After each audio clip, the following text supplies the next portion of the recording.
नमस्कार, खबरों की खबर में आपका स्वागत है। इस वक्त की बड़ी खबर आम आदमी पार्टी से आ रही है, जहां यह बताया जा रहा है कि 3 तारीख को ईडी के समन के मुताबिक जो अरविंद केजरीवाल को जाना था, पूछताछ के लिए अपने आप को पेश करना था, वो इस बार भी चकमा देने वाले हैं, ईडी के सामने पेश नहीं होने वाले हैं।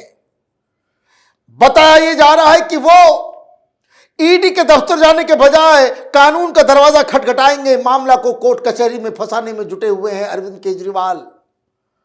और शाम तक कोई ऐसी चिट्ठी, ऐसा संवाद, ऐसा ट्वीट वो देने वाले हैं जिसमें यह बताया जाएगा कि ईडी की कार्रवाई पॉलिटिकली मोटिवेटेड है, राजनीति से प्रेरित है, बीजेपी डर गई है, ईडी बीजेपी की एक विंग बन गई है। हम तो कट्टर ईमानदार हैं, लेकिन मुझे तंग किया जा रहा है। चुनाव से ठीक पहले आम आदमी पार्टी को खत्म करने जैसे बहाने बनाएंगे अरविंद केजरीवाल। और कल 3 तारीख को जो उन्हें ईडी के दफ्तर में सवालों के जवाब देने थे, उस सवालों का जवाब देने से वो अपने आप को बचाने की कोशिश में जुटे हुए हैं।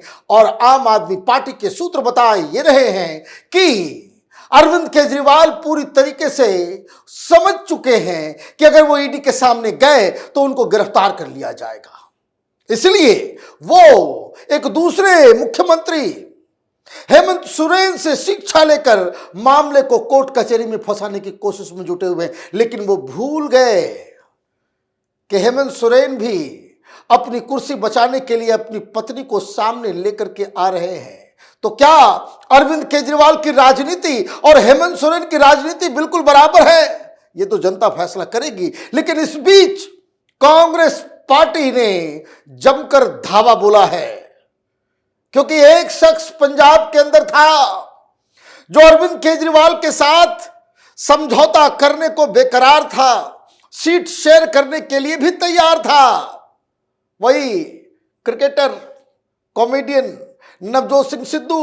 उन्होंने तो आज ऐसा हमला किया है जिसके बारे में बताया जा रहा है कि कांग्रेस पार्टी का ये ऐलाने जंग है कि पंजाब और दिल्ली में कांग्रेस पार्टी अरविंद केजरीवाल के साथ कोई समझौता नहीं करना चाहती। 9 सीटें वो पंजाब में और दिल्ली में 5 सीटों पे लड़ने को वो बेकरार है। और इसलिए नवजोत सिंह सिद्धू को आगे किया गया है। और नवजोत सिंह सिद्धू ने तो पूरे आंकड़े के साथ यह साबित किया है और यह बयान दिया है कि यह शख्स जो कल तक भ्रष्टाचार के खिलाफ लड़ने वाला हुआ करता था, खुद को आरटीआई एक्टिविस्ट बताता था, वो अचानक से चोरों का सरदार हो गया है। मास्टर ऑफ इवेजन, चोरी का मास्टर बन चुका है अरविंद केजरीवाल।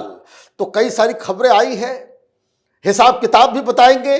और कानूनी पक्ष इसका क्या है कि अरविंद केजरीवाल अगर समन का निरादर करते हैं, ईडी के सामने नहीं जाते हैं, तो ईडी क्या क्या कर सकती है। पहले यह खबर जो आम आदमी पार्टी के हवाले से आ रही है उसको जरा सुनिए। The AAP will act according to law over Enforcement Directorate summons to Delhi chief minister Arvind Kejriwal. Its chief national spokesperson Priyanka Kakkar said on Tuesday, Kejriwal has been summoned on January 3rd for questioning by the Enforcement Directorate in connection with an excise policy linked money laundering case. Kakkar was asked during a press conference if Kejriwal would appear before the ED for questioning. Our legal team will be better equipped to answer this question. We will act as per the law, she said. Kejriwal skipped ED's earlier summons, calling those illegal and politically motivated. कहते भाई legal team जाने, आप legal team क्या जानेगी? अगर आपको जाना है, आपको घोषणा कर देना भाई हम जाएंगे। पिछली बार तो लीगल टीम का बहाना नहीं था। पिछली बार तो आपने कहा था जब पहला समन गया कि भाई मैं तो आम आदमी पार्टी का कन्वेनर हूं, मुझे प्रचार करना है, बीजेपी वाले हमें प्रचार से रोकना चाहते हैं, इसलिए ईडी का समन भेज दिया। दूसरा समन भेजा गया, आपने कहा कि भाई मुझे तो ध्यान मग्न करना है, विपासना करना है, मैं किसी अज्ञातवास में जाना चाहता हूं, प्रोग्राम हमारा पहले से तय था, इसलिए ईडी के समन पे मैं नहीं जाऊंगा।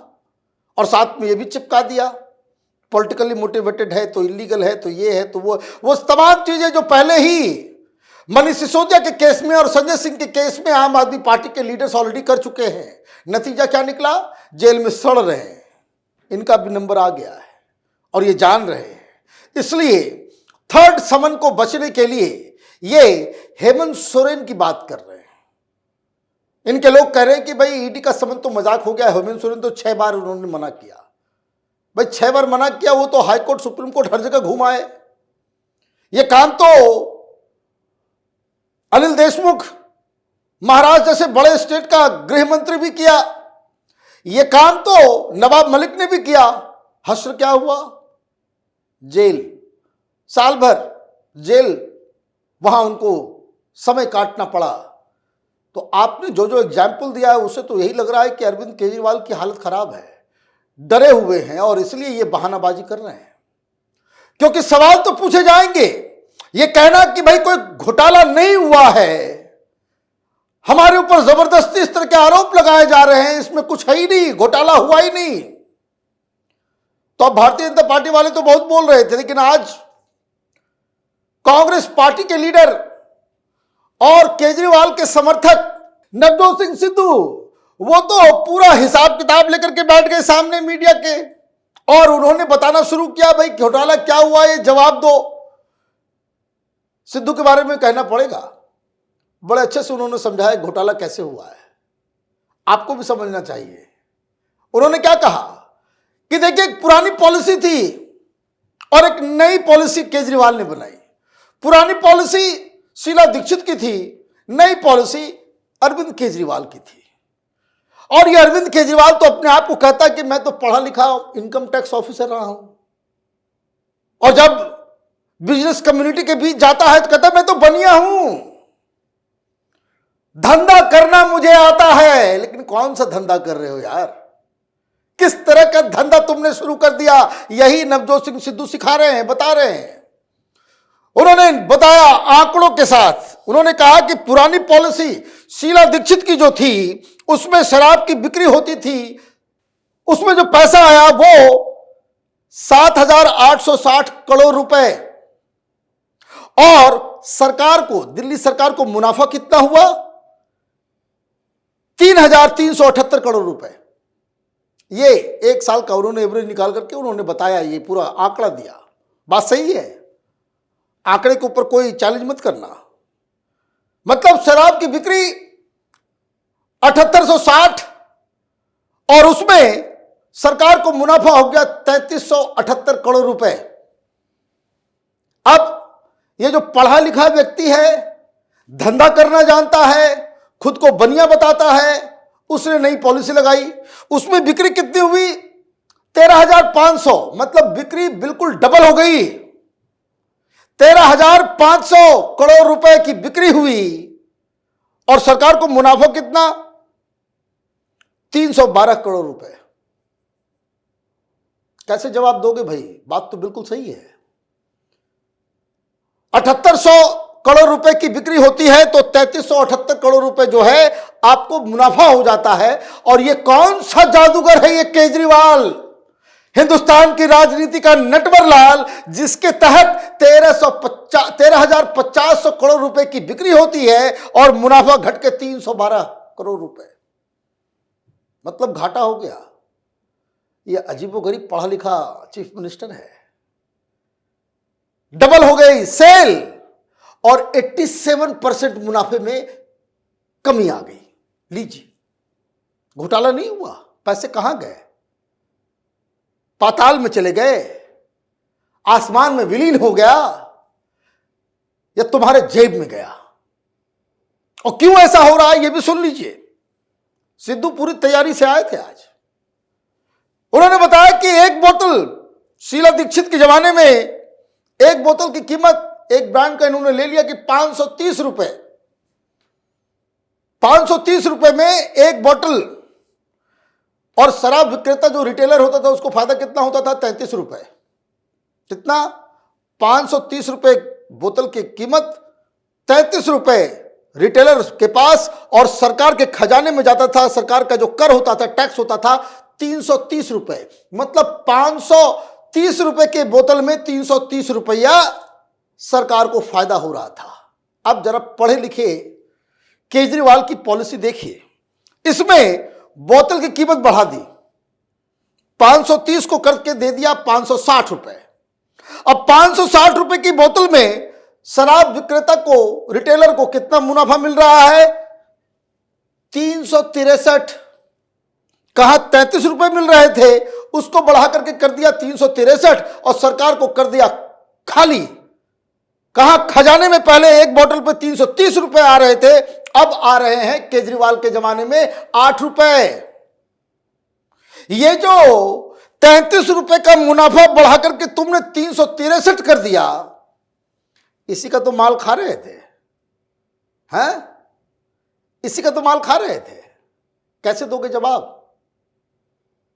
तो सिद्धू ने कहा है कि भाई ये self proclaimed RTI crusader has morphed into a master of evasion. चोरों का सरदार, चोरी का सरदार हो गया ये। तो जवाब देना पड़ेगा। कहां कहां मीटिंग हुई, वहां वहां तुम मौजूद थे। जिस तरह से तुमने अधिकारियों को बुला करके मीटिंग बुलाई, 4 ऐसी मीटिंग, व्हाट्सएप चैट है, फेस टाइम पे कॉल है। जिन लोगों ने उगाही का धंधा किया उसके साथ तुम्हारे रिश्ते, ये तमाम सवालों का जवाब देना है। इसको मालूम है कि इसका जवाब उसके पास नहीं है, क्योंकि चोरी पकड़ी गई है। और जैसा कि इसने कहा, इस तरह की भाषा इस्तेमाल नहीं करनी चाहिए। पता नहीं कब आपके ऊपर आके वो चिपक जाए कि ईडी किसी को समन भेजती है तो उसके पतलून गीले हो जाते हैं। तो जिन जिन चैनलों पर ऐड चल रहा है, जरा फोकस करो, किसकी पतलून गीली हुई है। या सिर्फ ऐड चलाओगे, बताओगे नहीं। सिद्धू ने इतनी बड़ी बात कह दी, कहीं किसी मीडिया में नहीं चल रहा। क्यों? वहां भगवंत मान का ऐड चल रहा है। कल फैसला होगा। ये कोर्ट के सहारे में जाते हैं, कोर्ट के पास जाते हैं, कहते हैं कि भाई देखिए हमारा ये, हमारा वो, तो उसका नतीजा वही होगा जो हेमंत सोरेन का हुआ।